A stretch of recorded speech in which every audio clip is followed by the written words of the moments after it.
Y'all, Cassie's husband is the definition of unconditional love.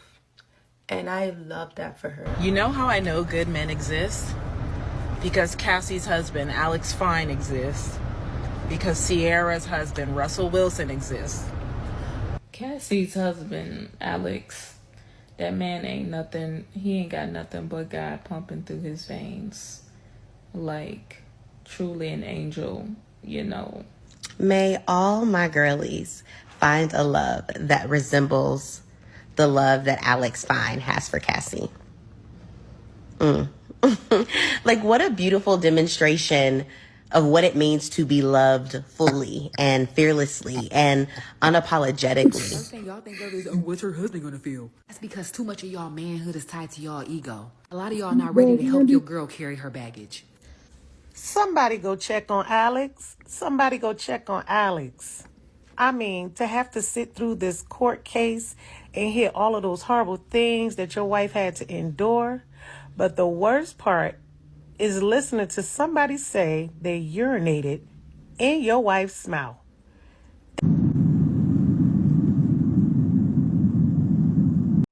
So basically, what all of these women are saying is God is pumping through your veins if you accept bad behavior.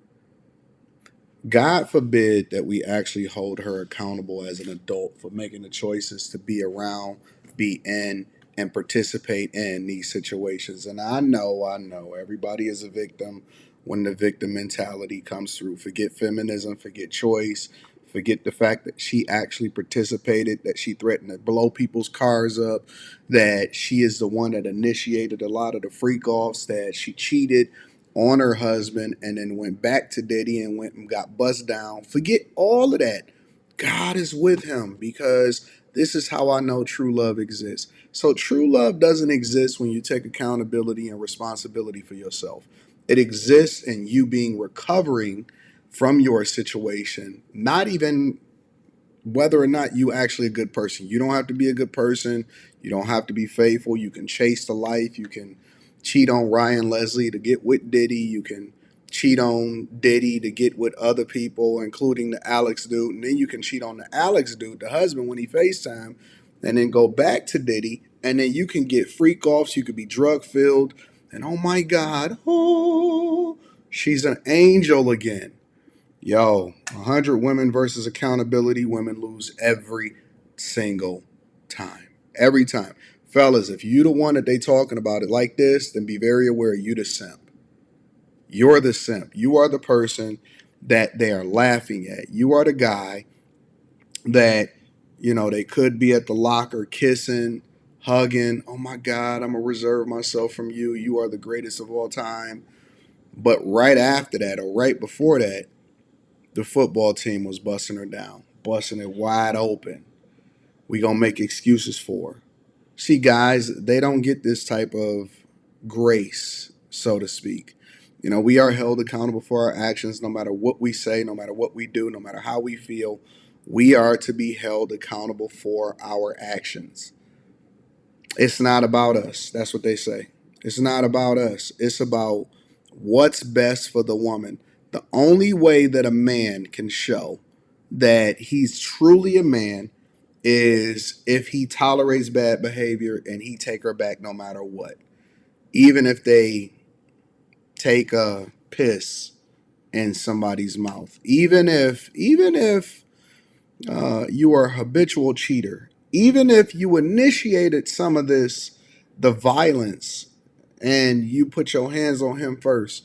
Again, I'm going to say this for the record, and I stand on this 100%. After the testimony, after the videos, after the evidence, after the text messages, that they were in a toxic relationship. Nothing more. Toxic woman, toxic man. I don't believe that Diddy is guilty of the crimes that they are charging him for. I think that he's guilty of being nasty. I think that he's guilty of being demonic. I think that he's guilty of being freaky. I think that he's guilty of domestic violence.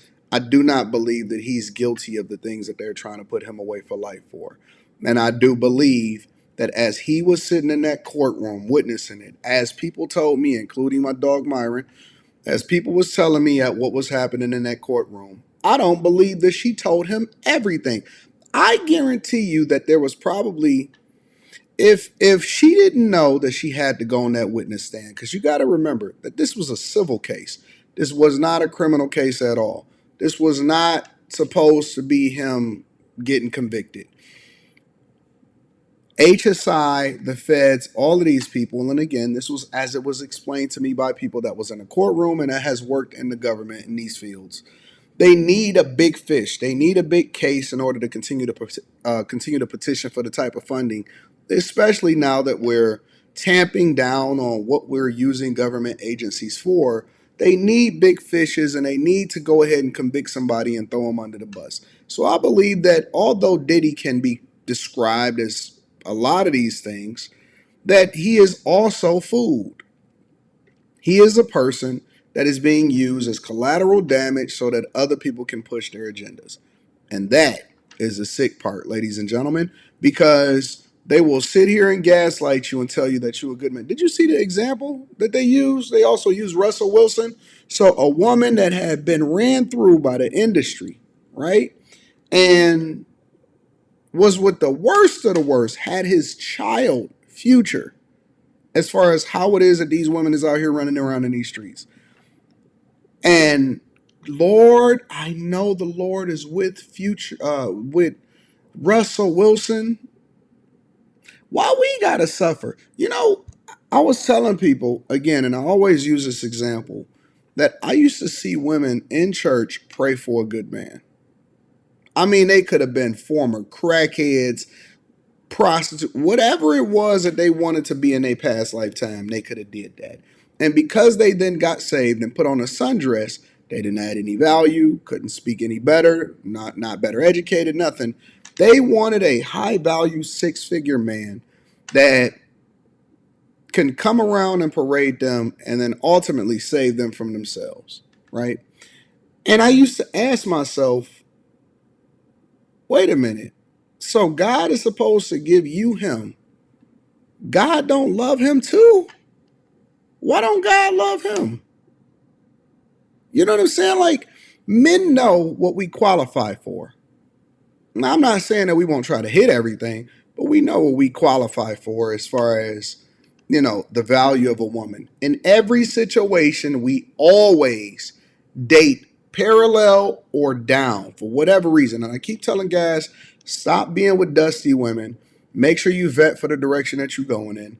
And you need to get with people that got just as much to lose as you, because otherwise you can get Shay Sharped. You know what I'm saying? You can get taken to the bank, all of that. It gets a lot more messy when the person ain't got nothing. You know what I'm saying? So guys know what we qualify for, and we stay in our lane for the most part. But women, they're a little bit different. A little bit different. They don't care. They all believe that they deserve a billionaire. They all believe that they deserve the best that God has to offer.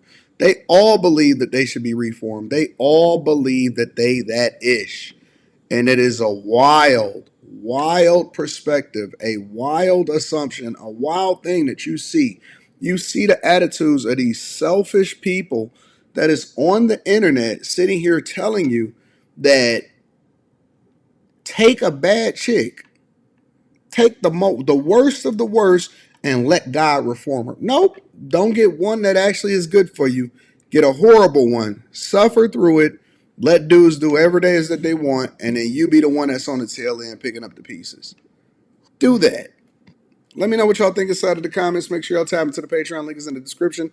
Also, Teach Henley, 40% off your first order, 20% off for life. I love you. I appreciate you.